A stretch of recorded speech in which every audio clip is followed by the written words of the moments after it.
우리는요, 잘 잊어야 됩니다.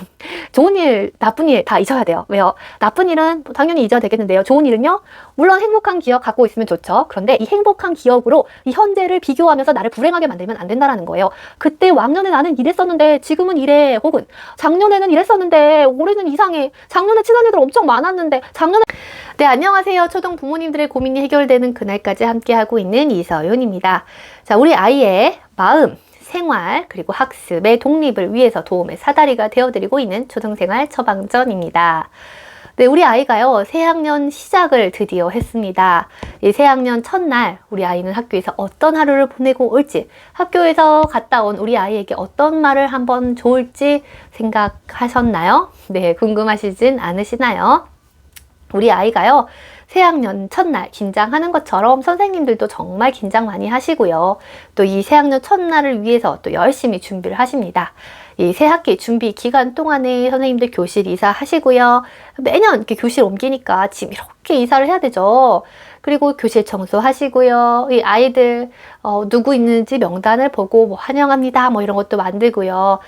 이 1년 동안 무엇을 더 신경 써서 학급 경영을 할지 계획도 세우고 학부모님들한테 편지도 쓰고 이렇게 바쁘게 준비를 하셨습니다. 이 긴장된 마음으로 아이들을 맞이합니다. 아이들은 교실에 가죠. 첫날은 좀 일찍 갔으면 좋겠어요. 꼭 이런 아이들 있어요. 꼭 있어요. 꼭 매년. 이렇게 출석 번호를 딱 부르고 이름을 불러요. 선생님이 한번 얼굴이랑 이름이랑 이렇게 해볼게. 한번 확인해 볼게. 자, 1번 누구누구, 2번 누구누구. 선생님이 이름 안 부른 친구 있니? 거기 있어요. 몇 반이니? 꼭 있어요. 다른 반 친구가 와가지고 앉아있는 거예요. 근데 1학년이라든지 혹은 어떤 특별한 사정이 있는 친구 외에는요, 혼자 가서 교실을 찾아가야 됩니다. 그러니까 몇 학년 몇 반인지 다시 확인하고 꼭 그 제자리에 앉아 있어야 되겠죠. 그러면 이제 아이들 다 확인을 했죠. 네, 그 아이 원래 교실로 보냈습니다. 그리고 나서 이제 신발장이랑 사물함 같은 거 정리해줘요. 출석 번호 알려줬으니까 자, 번호대로 해서 이렇게 자기 거 사물함, 신발장 한번 확인해 보세요 라고 하고요. 그리고 나서 이제 선생님 소개를 해야 되겠죠. 선생님은 이서윤 선생님이고요. 뭐 기타 다른 것들 소개를 하죠. 그리고 나서 이제는 학생들 소개를 들어야 될 것입니다.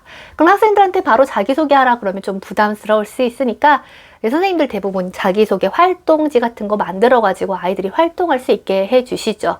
그럼 아이들이 활동을 하고요. 그리고 이제 친구들이랑 좀 친해질 수 있는 시간을 갖기도 해요. 그래서 자기소개 활동지 적어 놓은 걸로 뭐 게임을 한다든지 아니면 돌아가면서 친구들한테 서로 물어본다라든지 이런 것들을 해요. 그리고 나서 학급 규칙 세우는 그런 활동도 합니다. 이번 1년 동안에 우리가 무엇을 더 신경을 쓰면서 이 학급의 생활을 할지에 대해서 이렇게 이야기를 같이 하기도 해요.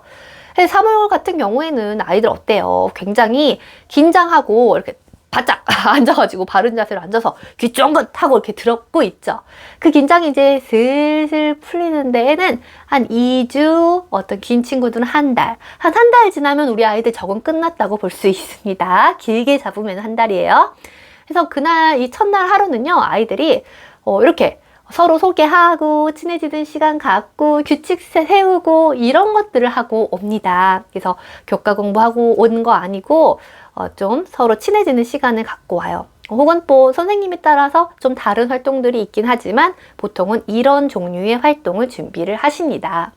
우리 아이 갔다 왔어요. 친한 친구와 떨어져서 속상하거나 그래서 막상 교실에 갔는데 또 친한 친구 전혀 없거나 또 선생님 말고도 내가 1년 동안 잘 지낼 수 있을까 뭐 걱정을 할 수도 있고요. 아니면 생각보다 좋다 라고 하고 생각을 하고 올 수도 있습니다.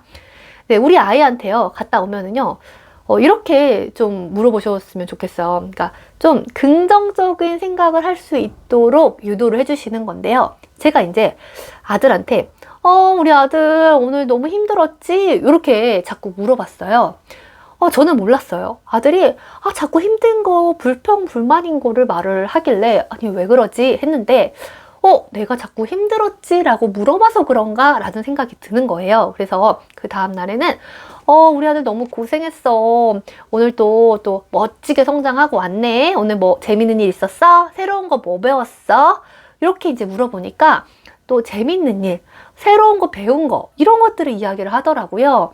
그러니까 뭐 우리 아이는 제가 밖에 먼저 이렇게 주저리 말하는 스타일이 아니에요. 할 수도 있고요. 질문해도 말 안 해요. 할 수도 있습니다. 하지만 어쨌든 우리가 생각의 물꼬를 좀 터주고 생각의 방향성을 잡아주고 마음의 틀을 만들어주는 데 역할을 하고 있다라는 거예요. 그래서 오늘 뭐 힘들었지? 이거 물론 격려나 공감이나 뭐 이런 거 될 수 있기는 하지만 오늘 고생했어. 오늘 즐거운 일 많았어? 이렇게 하면 즐거운 일?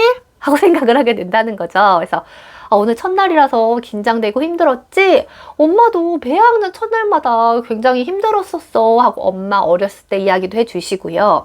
그 다음에 아이가 말을 하지 않으면 엄마가 먼저 그날 엄마 이야기를 하는 거예요. 엄마 오늘 이거 했었어, 이거 했어 라고 말을 하면 아이가 듣다가 자기가 생각나는 거 있으면 말하기도 하고 말하고 싶은 거 있으면 말하기도 합니다. 그래서 아이가 이렇게 학교에서 있었던 일을 말을 하게 되면은 그거를 있는 그대로 그랬겠다 하고 공감해 주시고 좀 수용해 주시고 이렇게 해주셨으면 좋겠어요. 이제 아이가 어떤 말을 터놨을 때 그걸 지나치게 부풀려서 걱정을 한다거나 혹은 전혀 아무것도 아닌 일로 생각을 한다거나 이거 둘 다 안 되겠죠.